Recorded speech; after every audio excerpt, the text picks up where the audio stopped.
Hello students. In previous session we have discussed voidable agreement and few points of void agreement. Today we are going to discuss the remaining points of void agreement. So let's start. Section 25 of Contract Act provides that an agreement made without consideration is void agreement. Section 25 provides that an agreement made without consideration is void unless it is in writing and registered and is made out of natural love and affection by a person standing in near relationship.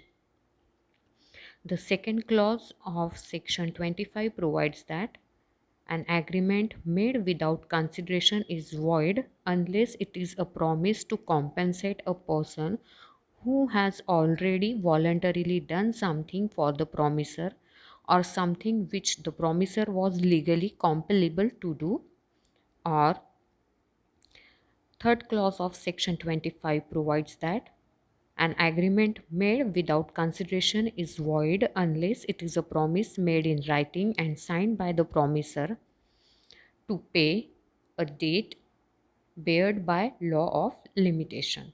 तो basically section 25 कहता है कि an agreement without consideration is a void agreement, whereas there are three exceptions which are provided under section under subclause 1, 2 and 3 of section 25.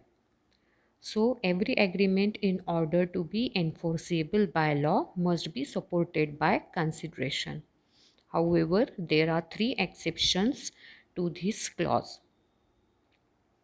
The subclause 1 provides that if an agreement is in writing and it is registered and is made out of natural love and affection by a person standing in near relationship, then even if such agreement is without consideration, it will be a valid agreement. The subclause 1 deals with the agreement of gift. Under gift, things are transferred without consideration, without any expectation in return.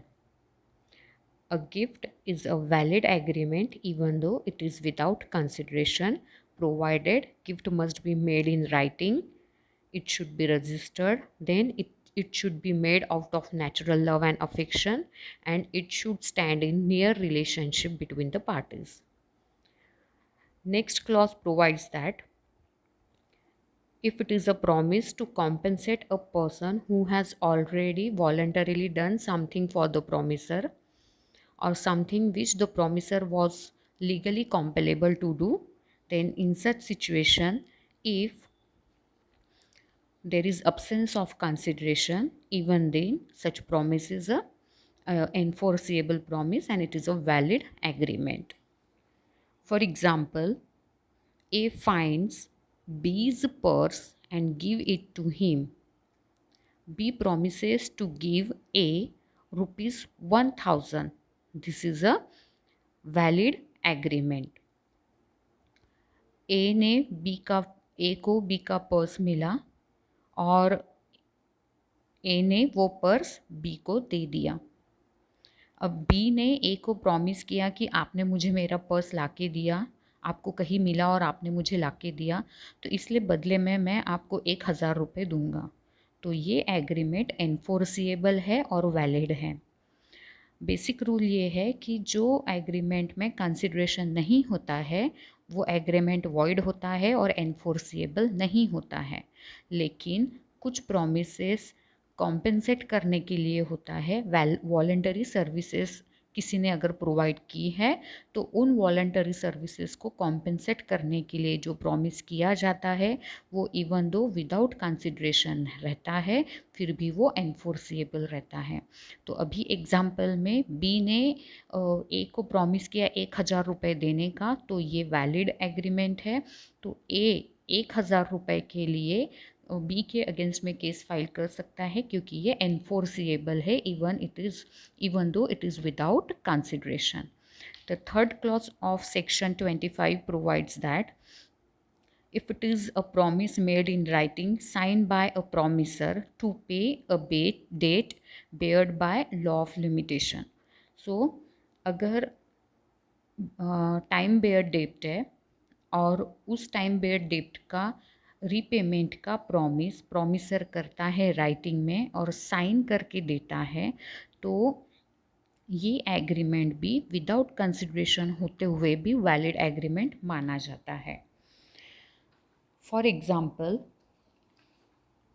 A owes B ₹1,000, but the date is barred by law of limitation.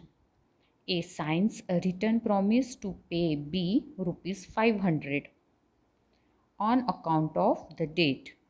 This agreement is a valid agreement and it is enforceable even though there is absence of consideration. ए ने B से कुछ 1,000 रुपये लिए थे जो कि ए को B को देना था, लेकिन ये डेट टाइम बेयर डेट हो गया क्योंकि लॉ ऑफ लिमिटेशन में बोला है कि आप डेट के रीपेमेंट के लिए जब वो डेट ड्यू हो जाता है उसके 3 साल के अंदर कभी भी सूट फाइल करके वो रिकवर कर सकते हो. लेकिन यहाँ पे एग्जाम्पल में हम समझते हैं कि बी ने ए के अगेंस्ट में 1,000 रुपीज़ के लिए कोई भी सूट फाइल नहीं की 3 साल के अंदर और ये डेट हो गया टाइम बेयर डेट. तो ए ने बाद में कुछ समय बाद बी को रिटर्न में प्रॉमिस किया कि मैं तुमको जो 1,000 मुझे देना बाकी था उसमें का 500 रुपये दूँगा, और ये उसने रिटर्न प्रॉमिस किया, साइन किया उस प्रॉमिस को, तो ये हो गया enforceable contract, valid contract even though there is absence of consideration. So यहाँ पे हमारा फर्स्ट जो पॉइंट है आज का सेक्शन 25 का वो कंप्लीट होता है, which provides that agreement without consideration is void, but there are 3 exceptions. First one is gift, second one is compensation for voluntary action, third one is promise to pay time bear date. Next one is section 26 provides that agreement in restraint of marriage is void. Every individual enjoys freedom to marry, and so according to act every agreement in restraint of marriage of any person other than a minor is void. हर किसी को अपने choice की marriage करने का right होता है. तो अगर हम कोई ऐसा एग्रीमेंट करते हैं जिससे हम किसी की मैरिज रोक रहे हैं या किसी को किसी के साथ मैरिज करने से रोक रहे हैं तो ऐसा एग्रीमेंट वॉइड रहेगा. ये क्लॉज माइनर के लिए अप्लीकेबल नहीं होता. मतलब अगर माइनर की शादी रोकने के लिए एग्रीमेंट किया जाता है तो वो वैलिड एग्रीमेंट रहेगा. Next one is agreement in restraint of trade. Section 27 provides that every agreement by which anyone is restrained from exercising lawful profession, trade, business of any kind is to that extent void. Section 27 कहता है कि जब हम कोई agreement के द्वारा किसी को लॉफुल बिजनेस करने से, लॉफुल प्रोफेशन और ट्रेड एक्सरसाइज करने से रोकते हैं तो वो एग्रीमेंट वॉइड रहेगा. अब इसको एक्सेप्शन ये है कि गुडविल सेल करने पे जब हम किसी को सेम सिमिलर बिजनेस कैरी करने के लिए कुछ पीरियड के लिए रोकते हैं या कुछ एरिया में सेम ट्रेड करने से रोकते हैं तो वो वैलिड रहेगा एग्रीमेंट. पार्टनर्स के बीच में एग्रीमेंट रहते हैं, ट्रेड कॉम्बिनेशंस रहते हैं, वो भी वैलिड रहते हैं. मान लो अगर पार्टनरशिप एग्रीमेंट में इस तरह का एग्रीमेंट किया है कि कोई पार्टनर अगर पार्टनरशिप फॉर्म को छोड़ के जाता है तो कुछ समय के लिए वो सेम बिजनेस कैरी नहीं कर सकता, तो ये भी वैलिड एग्रीमेंट रहेगा. तो बेसिकली इंडियन कॉन्स्टिट्यूशन ने ही हमको फ्रीडम दिया है कि हम हमारे चॉइस का लॉफुल बिजनेस प्रोफेशन कैरी कर सकते हैं. तो कोई भी अगर इस तरह का एग्रीमेंट करता है जिससे हम किसी को ट्रेड या लॉफुल बिजनेस करने से रोकते हैं तो वो एग्रीमेंट वॉइड रहेगा, लेकिन इसके भी एक्सेप्शंस हैं. तो यहाँ पे ये हमारे वॉइड एग्रीमेंट के 3 पॉइंट कंप्लीट होते हैं. Remaining point we will discuss in next chapter, next session. Thank you.